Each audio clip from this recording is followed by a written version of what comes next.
कोकिल साईं। सिंधी में, सिंध प्रांत में संतों को साईं बोलते हैं, तो सिंध से ही आए थे इसलिए उनको साईं बोलते हैं। और कोकिल उनको इसलिए बोलते थे क्योंकि वो जब मानसी में जाते तो नेत्र बंद करके एक कोयल का रूप धारण करके, और सीता जी जो अशोक वाटिका में हैं रावण के यहां, वहां सीता जी के विरह को दूर करने की सेवा अपनी मानसी में करते। कितनी बड़ी बात देखो। उन्होंने जब कथा सुनी तो कथा सुनकर के उनके मन में क्या आया कि सीता जी इतने वर्षों तक रावण की वाटिका में रहीं, वहां इतना विरह सीता जी को होता था, किसी ने उनके मन को शांत क्यों नहीं किया। अपने गुरुदेव से पूछते सीता जी के आसपास कौन रहता था, बोले बड़े बड़े राक्षस रहते थे, दुष्ट रहते थे, राक्षसियां रहती थी। हमारी इतनी कोमल सी सीता जी, इतनी मधुर सी सीता जी इतने इतने विषम परिस्थिति में रहती थी।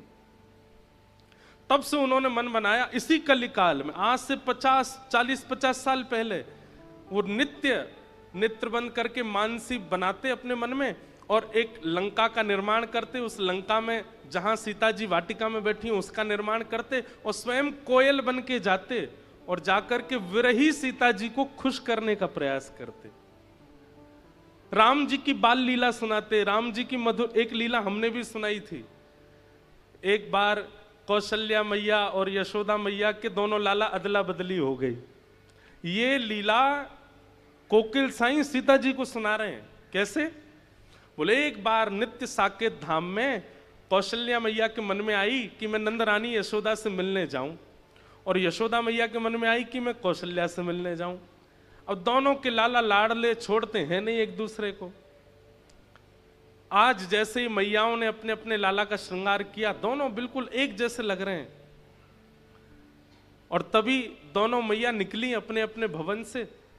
वहां यशोदा मैया के मन में आई कि मैं कौशल्या जी से मिलने जाऊंगा, और उसी समय इनके मन में भी आई है, लेकिन बीच रास्ते में दोनों माताएं मिल गई। दोनों के गोद में श्याम बैठे हैं, एक के घनश्याम एक के रामश्याम, एक जैसे हैं बिल्कुल। आंखें भी एक जैसी, नाक भी एक जैसी, होठ भी एक जैसे, गाल भी एक जैसे, दांत भी चार ही हैं दोनों के। बस अंतर एक है, आपको पता है, मोर पंख कभी कभी राम जी भी पहनते हैं, मोर पिच कभी कभी राम जी भी धारण करते हैं। अंतर केवल एक है, क्या? इनके नयन गंभीर हैं, राम जी के नेत्रों में थोड़ी गंभीरता है, और इनके चपल विशेष, और ठाकुर जी के नेत्रों में थोड़ी चंचलता है। और हरकतें भी सीधे स्थिर बैठते नहीं है ठाकुर जी, कभी हाथ हिलाते रहेंगे, कभी पैर चलाते रहेंगे, कभी कुछ। सीता जी करिए, अरे कोकिल फिर क्या हुआ बताओ ना। बोले फिर तो वो हुआ। बोले क्या हुआ? जिसने आनंद ही भर दिया। बोले कैसे? कौशल्या मैया ठाकुर जी श्री कृष्ण को ले गई, और यशोदा मैया राम जी को ले गई। दोनों बालक भूल गई एक दूसरे के, बालक अदला बदली हो गए, चले गए। सीता जी इतनी प्रसन्न हो रही है सुन के। फिर क्या हुआ? बोले फिर राम जी आ गए गोलोक धाम में, और श्री कृष्ण पहुंच गए साकेत धाम में। आप सब समझ रहे हैं ना लीला? ये पृथ्वी की लीला नहीं है, ये गोलोक, नित्य गोलोक धाम में ठाकुर जी छोटे ही रहते हैं, नित्य साकेत धाम में राम जी की लीलाएं चलती रहती हैं। ये अयोध्या और वृंदावन गोलोक और साकेत ही है। जाके देखो हमारे वृंदावन में, यहां से ऊपर चढ़ के देखोगे तो बद्रीनाथ भगवान शंख चक्र गदा पद्म में बैठे, लेकिन वृंदावन में आज भी राधा रमण लाल छोटे से ही हैं। गर्मियों में केवल कॉपीन पहनते हैं, एक कॉपीन पहन के एक माला में ही पूरे दिन डोलते हैं। इतना मॉडर्न जमाना आ गया, लेकिन आज भी ठाकुर जी के वस्त्र छोटे ही छोटे रहते हैं गर्मियों में। और सर्दियों में इतना जाड़ा लगता है इनको कि महाराज कान भी ढक लेते हैं, सिर भी ढक लेते हैं, इधर से भी ढक लेते हैं, नीचे अंगीठी जला के और बैठते हैं। क्यों? वहां लाला छोटे ही हैं। अयोध्या में राम लला ही हैं, राम भगवान नहीं है, वहां लाला ही हैं। तो ऐसे ही नित्य साकेत, नित्य गोलोक में लीलाएं होती रहती हैं। तो यशोदा मैया ले गई राम जी को, कौशल्या मैया ले गई ठाकुर जी को। और राम जी पहुंच गए कहां? गोलोक धाम, एक प्रकार से कहें तो वृंदावन। और वहां तो मधुमंगल, श्रीदामा, तन सुखा, मन सुखा, धन सुखा। अरे लाला, आज खेलन नहीं चलेगा हमारे संग? और यहां तो राम जी हैं, कन्हैया तो है नहीं।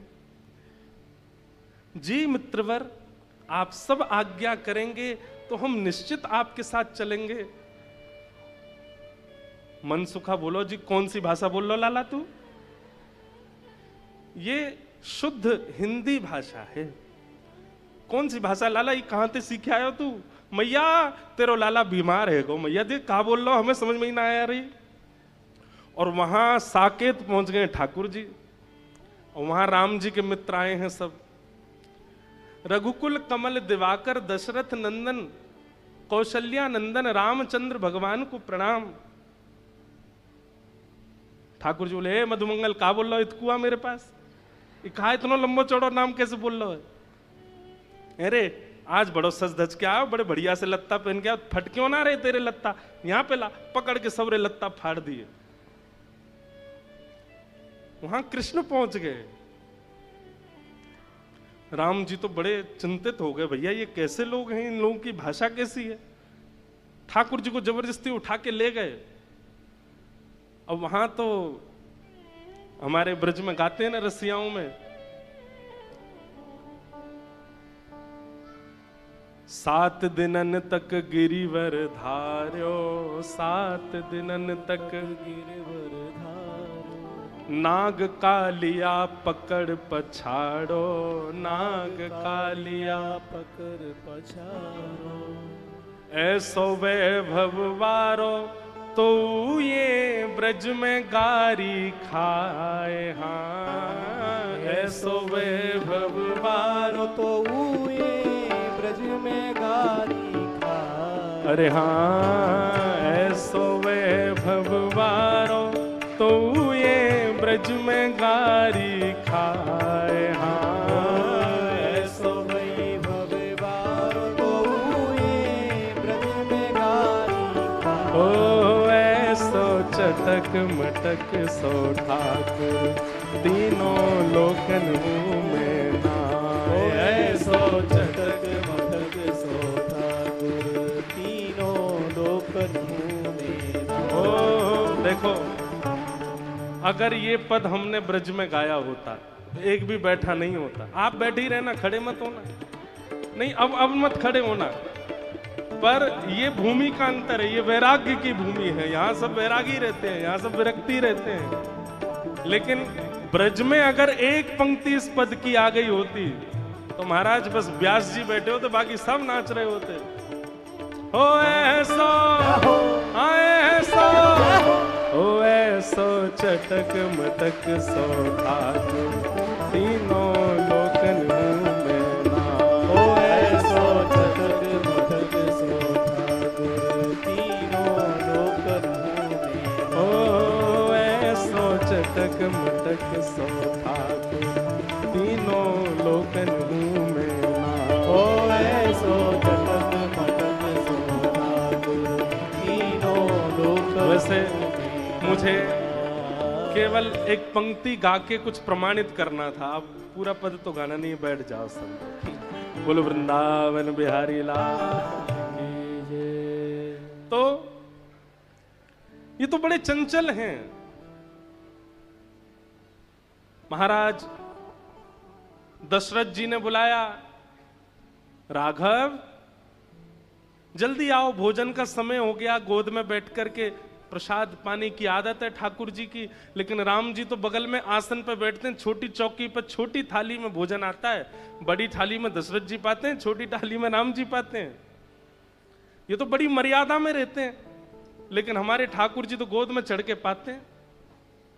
जाते ही कूद पड़े दशरथ जी की गोद में। सामने थाली में बढ़िया आमरस रखा था, आमरस में हाथ मारा। दशरथ जी, अरे कौशल्या देखो राम कितना आज बड़े लाड़ प्यार में आ गया है राम। कौशल्या जी बोली, पर ऐसे कभी पहले देखा तो नहीं राम को। लेकर के आमरस वो तो खाने लगे और आंख मुंह बनाने लगे। अरे मैया ये तो बड़ो खट्टो सो आम है। कौशल्या मैया आश्चर्य कर रही है, ये कैसे बोल रहा है। अब कहां करूं, आम तो मुंह पे खबनाए रहे हो, ये आम रस तो मुंह पे ना खबरो, तो आम रस लेकर के दशरथ जी की दाढ़ी से लगा दियो। सीता जी सुन रही हैं ये सब लीला, कौन सुना रहे हैं, कोकिल साईं। देखो कैसे कैसे महापुरुष,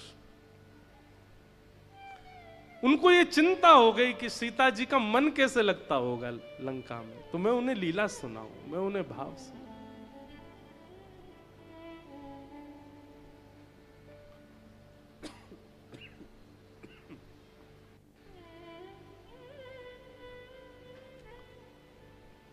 और वहां राम जी की हालत,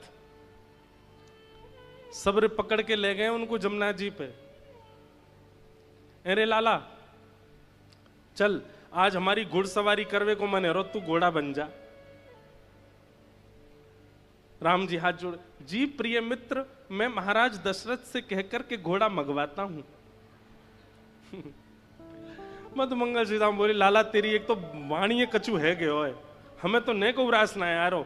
अरे कहा कह रो, कहां तो घोड़ा मंगवा, तू ही बन जा घोड़ा। राम जी को ही घोड़ा बना दिया, मधुमंगल सीता में सब बैठ गए ऊपर, ठाकुर जी की 2 चोटी बना दी, बोले ये हमारी लगाम है, चल घोड़ा टुक टुक चल। राम जी रोने लगे, हे मां कौशल्या आप कहां हो, ये मैं कहां आ गया हूं। ऐसी स्थिति बन गई। अंत तो गत्वा, यशोदा मैया ने सोची मेरो लाला ऐसो सीधो साधो कैसे है गयो। और वहां कौशल्या मैया सोच रही है हमारा लाला इतना इतना उद्यमी कैसे हो गया। और जैसे ही दोनों के नेत्रों में गंभीरता से देखा, वहां कौशल्या मैया को, अरे ये तो यशोदा जी का लाला है। और यशोदा मैया को पता चली, अरे ये तो कौशल्या जी को लाला, गलती से आ गए घर पे। बताओ, गलती से किसी का फोन अदला बदली हो सकता है, पर्स अदला बदली हो सकता है, बच्चे अदला बदली हो सकते हैं, पर भैया ये दोनों एक से हैं, इनमें कोई अंतर नहीं, हो गए अदला बदली। दोनों मैया लालाओं को लेकर के गई, बीच मार्ग में दोनों मिल गई। कौशल्या मैया बोली, अरे बहन देखो तुम्हारो लाला मेरे संग चलो गयो। बोले हाँ आपको भी मेरे संग, लो पकड़ो अपने बंदर को, इतना ऊधम मचावे, पूरी साकेत में ऊधम करके आयो है। यशोदा मैया भी बोली, तुम भी पकड़ो अपने माटी के मथोना है, कछु करे ही ना है, हंसे ना बोले ना, बैठो रे चुपचाप। अब ये लीला सुनकर के सीता जी का कम से कम मास भर का 1 महीने का विरह दूर हो गया।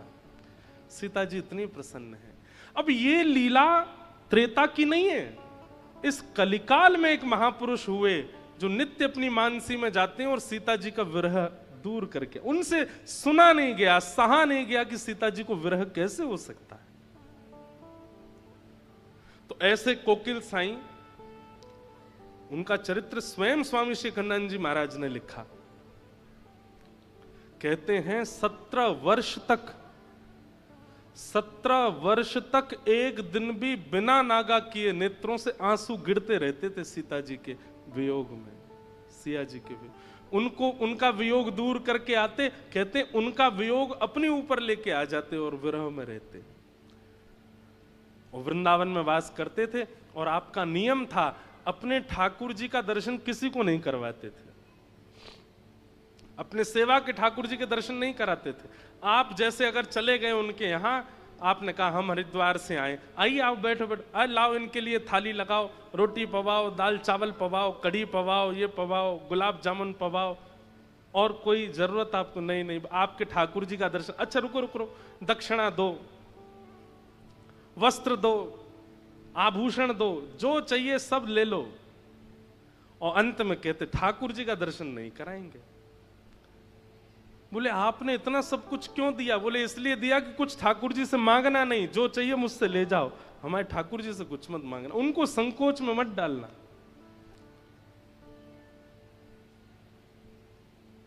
श्रीमद् भागवत ऐसे गुण का निर्माण करती है।